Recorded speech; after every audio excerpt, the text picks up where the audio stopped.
Viral sa social media ang isang video na nakuna ng isang barangay chairman na nanakit sa dalawang menor de edad sa Lawag City, Ilocos Norte. Batay sa inisyal na investigasyon ng pulisya, nilapitan ng barangay chairman ng isang dalaga sa Fishport at sinabing umuwi na ito na sinasabing kamag-anak ng opisyal.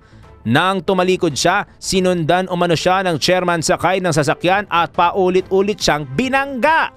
Sumigaw umano ang isang lalaking kasama ng dalaga dahil sa ginawa ng chairman.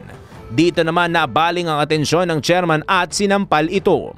Wala namang nagawa ang mga biktima kundi umuwi na lamang at isinumbong ang pananakit sa kanilang mga magulang. Pagbalik ng mga biktima sa Fishport, kasama ang kanilang mga magulang, sinalubong sila ng chairman at kapatid nito na muling umano'y nanakit sa binata. Nasaktan din umano ang ina ng bata sa alitan. Ang ilang mga saksi ay nagsabi na ang chairman ay tila lasyeng nang magharap ang mga sangkot sa insidente. Inihahanda na umano ng mga magulang ng mga biktima ang formal na pagsasampa ng kaso laban sa barangay chairman.